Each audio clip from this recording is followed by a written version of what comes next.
बिस्मिल्लाहिर्रहमानिर्रहीम। स्टूडेंट्स, अब हमारे पास ये एग्जांपल नंबर 32 है जिसमें हम जो है वो एपिसाइक्लाइड को डिफ़ाइन करेंगे और इनकी पैरामीट्रिक इक्वेशंस को जो है वो ड्राइव करेंगे। तो सबसे पहले हम ये देखते हैं कि एपिसाइक्लाइड क्या है। If a circle of radius b rolls without slipping और sliding on the outside of the fix circle. इससे पहले हमने जब बात की हाइपोसाइक्लाइड की तो उसके अंदर ये सर्कल जो है वो क्या था, इस फिक्स सर्कल के अंदर मूव कर रहा था। अब हमने इसी सर्कल को अगर जो है वो बाहर ले लें तो जो हमारे पास लोकस आएगा, लोकस ऑफ द पॉइंट, वो बेसिकली जो है वो on the circumference of the moving circle, उसको हम कहेंगे कि ये एपिसाइक्लाइड है। ये क्या है? ये एपिसाइक्लाइड है। तो हम क्या कर लेते हैं, एक पॉइंट पी कंसिडर करेंगे विच ट्रेसेस आउट द एपिसाइक्लाइड। हम ये कहते हैं कि फ़र्ज़ करें ये पी पॉइंट जो है वो फिक्स था, ठीक है, वो पहले इस पॉइंट के ऊपर था, ये मूव करता करता जो है वो यहाँ पे पहुँचा और इसका लोकस बेसिकली जो है वो क्या है, वो एपिसाइक्लाइड को जो है वो जनरेट कर रहा है। तो A B the point at which the P touches the fix circle when the rolling begin, यानी कि जब रूलिंग स्टार्ट हुई थी तो उस वक्त ये पॉइंट इस ए पोजीशन के ऊपर था, उसके बाद जो है वो यहाँ पे ये पॉइंट पहुँच गया। अब यहाँ पे अगर आप स्टूडेंट्स नोट करें तो ये जो आर्क है, ये आर्क और ये जो हमारे पास आर्क बनी है, इनकी लेंथ्स जो है वो क्या होंगी, आपस में इक्वल होंगी। उसकी वजह यह है कि जब ये स्टार्ट किया तो ये पॉइंट ए और पी जो है वो एक ही पॉइंट में थे। ये इसके बाहर मूव करता गया और इसके ऊपर दोनों ने जो डिस्टेंसेस ट्रेस किए वो इक्वल से। क्योंकि ना तो स्लिपिंग हुई है ना ही जो है वो स्लाइडिंग हुई है। तो इस बुनियाद पे हम ये कह सकते हैं कि ये जो आर्क ऑफ ए टी है ये टी पी के इक्वल है, यानी कि ये जो आर्क है, आर्क ए टी, ये आर्क टी पी के जो है वो क्या है, इक्वल है। और आर्क लेंथ का फार्मूला क्या होता है, L is equal to R theta. Arc length का क्या फार्मूला था student, L is equal to R theta. तो इसका मतलब इसका आर जो है वो क्या है, इसका आर और इसका आर जो है उसकी वैल्यू का जो है वो फ़र्क होगा। अच्छा, अब यहाँ पे इसको हमने जो है वो इसका रेडियस ए कंसिडर किया था, इसका रेडियस जो है वो क्या कंसिडर किया है, बी कंसिडर किया है। तो ये हमारे पास इसके मुताबिक इसकी लेंथ आ जाएगी ए थीटा। इसकी लेंथ क्या आ जाएगी, ए थीटा, और इसकी लेंथ जो है वो क्या बनेगी, बी फाई बनेगी। और यहाँ से अगर हम जो है वो आगे जाके हमने फाई को एलिमिनेट करना है तो फाई किसके इक्वल आ जाएगा, ए ओवर बी थीटा के, और इसे आगे चल के हम जो है वो क्या करेंगे, यूज़ करेंगे। अब बेसिकली हमारे पास जो पॉइंट पी है इसको हमने ये देखना है, तो जो ओ पी वैक्टर है, O P vector is equal to x i plus y j के इक्वल है, ठीक है, x i plus y j के इक्वल है। और ओ पी जो है उसको हम क्या लिख सकते हैं, यहाँ से लेके यहाँ तक ओ सी प्लस सी पी, ये भी ओ पी के इक्वल है। ओ पी क्या है, O P is equal to O C plus C P. अब हमने इनके कोऑर्डिनेट्स फाइंड करने हैं।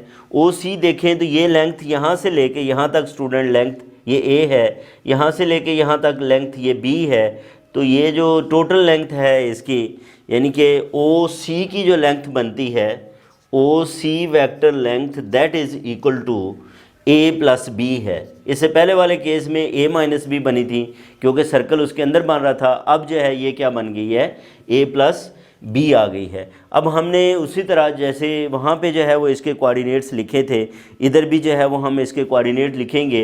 अब हमारे पास एक्स एक्सिस के साथ जो एंगल बनता है उसको हमने कंसिडर करना है। ये एक्स एक्सिस के साथ कितना एंगल बना रहा है, थीटा। तो इसका मतलब ये है कि ओ सी जो है वो वेक्टर वो किसके इक्वल होगा, ओ सी का magnitude along x axis plus O C का मैग्नीट्यूड और साथ जो है वो कॉस थीटा भी होगा, ठीक है, cos theta along x axis, O C का मैग्नीट्यूड साइन थीटा अलॉन्ग जो है वो वाई एक्सिस, वो हमारे पास जे आ जाएगा। और ओ सी का मैग्नीट्यूड क्या है, ए प्लस बी है। तो इस तरह स्टूडेंट्स ओ सी वैक्टर हमारे पास क्या बन गया, ए plus B cos theta I plus A plus B sine theta जे आ गया। इसको हम जो है वो इक्वेशन 3 कह लेते हैं। तो ये हमारे पास ओ सी वैक्टर आ गया कंपोनेंट फॉर्म के अंदर। इसी तरह अब हमने जो है वो क्या फाइंड करना है, सी पी फाइंड करना है। ये हमारे पास जो है वो स्टूडेंट्स ये वेक्टर जो है वो क्या है, ये सी पी है।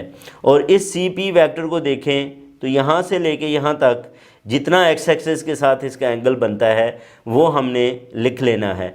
वो अगर हम लिखें स्टूडेंट्स तो ये क्या बनता है, ये वाला एंगल जो है वो अगर हम बात करें तो ये जो एक्सटर्नल एंगल है ये एक्सटर्नल एंगल बनता है। External angle sum of angles के इक्वल होता है।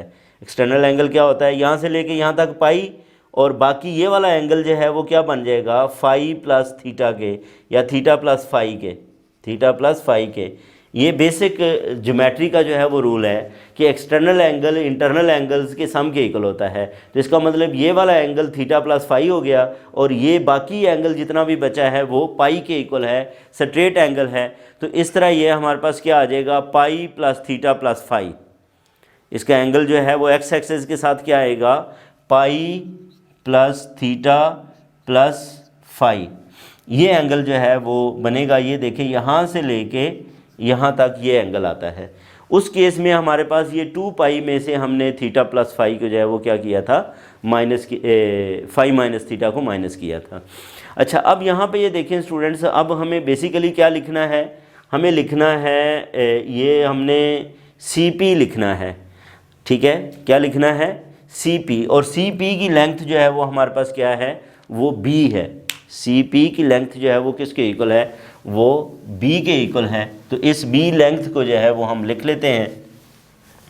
तो इस तरह जो है वो हमारे पास ये जो CP है ये क्या बनेगा, B cos pi plus theta plus phi, और साथ I आ जाएगा B sine pi plus theta plus phi, और साथ जो है वो क्या आ जाएगा, J आ जाएगा। अब यहाँ पे आप लोगों को पता है पाई हो तो काज ही रहता है, ठीक है। और पाई प्लस थीटा कौन सा क्वाड्रेंट आएगा, थर्ड क्वाड्रेंट में काज की वैल्यू नेगेटिव होती है। तो ये माइनस आ गया, प्लस बी साइन, ये साइन ही रहेगा, थीटा प्लस फाई। और ये कौन सा क्वाड्रेंट है, ये थर्ड क्वाड्रेंट बनता है, और इसमें भी साइन की वैल्यू क्या होती है, साइन की वैल्यू, साइन और काज दोनों जो है वो थर्ड क्वाड्रेंट में नेगेटिव होते हैं। बेसिकली ये वहाँ पे टैन जो है वो क्या होता है, पॉजिटिव होता है। तो इस तरह जो है वो CP किसके इक्वल आ गया, minus B cos theta plus phi के इक्वल आ गया, और minus B sine theta plus phi J आ गया। और इसको हम जो है वो क्या कह लेते हैं, इक्वेशन 4 कह लेते हैं। अब हम OP लिखते हैं। OP स्टूडेंट्स जो है वो किसके इक्वल है, OP is equal to OC plus CP। हमने OC और CP की जो वैल्यूज़ हैं उनको यहाँ पे जो है वो क्या करना है, रिप्लेस करना है। अब OC जो है वो किसके इक्वल है, A plus B cos theta I, A plus B cos theta I plus A plus B sine theta J, plus CP की वैल्यू ये हमारे पास आई है, minus B cos of theta plus phi I minus B sine of theta plus phi J। अच्छा, अब आई वाली इकट्ठी करें टर्म्स तो ये बनता है A plus B cos theta minus B cos theta plus phi into I, plus इसी तरह ये A plus B sine theta minus B sine theta plus phi, और साथ जो है वो क्या आ जाएगा, J आ जाएगा। तो ये हमारे पास कोएफिशिएंट्स OP को हम XI प्लस YJ जो है वो लिख सकते हैं। यहाँ पे बेसिकली हमें क्या करना है, इसका कंपैरिजन करके X और Y की वैल्यू जो है वो लिखनी है। अगर हम इन वैल्यूज़ को लिखें यहाँ से, this implies that X is equal to A plus B cos theta minus B cos theta plus phi, ये बन जाएगा। और y जो है वो किसके इक्वल आएगा, y is equal to A plus B sine theta minus B sine theta plus phi के इक्वल आएगा। तो ये हमारे पास स्टूडेंट्स क्या हैं, पैरामीट्रिक इक्वेशंस हैं।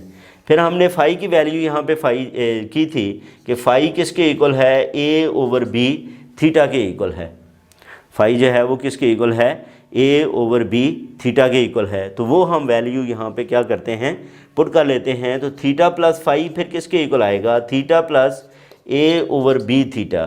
तो थीटा में अगर कॉमन ले लूँ तो 1 प्लस ए ओवर बी आ जाएगा। तो यह बनेगा a plus b over b theta. तो इसका मतलब ये है कि यहाँ पे मैं क्या लिख सकता हूँ, अब a plus b over b theta लिखा जा सकता है, ये भी a plus b over b theta जो है वो लिखा जा सकता है। तो ये स्टूडेंट्स हमारे पास क्या कहलाती हैं, ये पैरामीट्रिक इक्वेशंस कहलाती हैं। A plus B cos theta minus B cos a plus b over b theta. इसी तरह जो है वो ये दूसरी भी है, ये एपिसाइक्लाइड की जो है वो पैरामीट्रिक इक्वेशंस कहलाती हैं।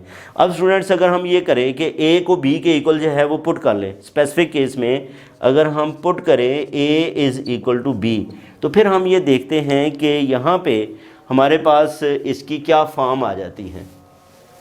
ए इज़ इक्वल टू बी अगर हम रिप्लेस करें तो ये क्या बनेगा, एक्स इज़ इक्वल टू, ये भी ए हो जाएगा ए प्लस ए कॉस थीटा माइनस ए, और साथ क्या आ जाएगा, cos of A plus a over A theta.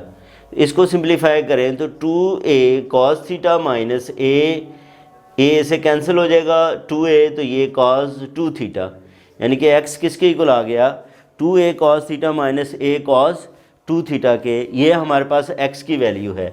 इसी तरह आप जो है वो y की वैल्यू फाइंड करें तो आप 2a sine theta, 2a sine theta minus a sine 2 theta के इक्वल आ जाएगी।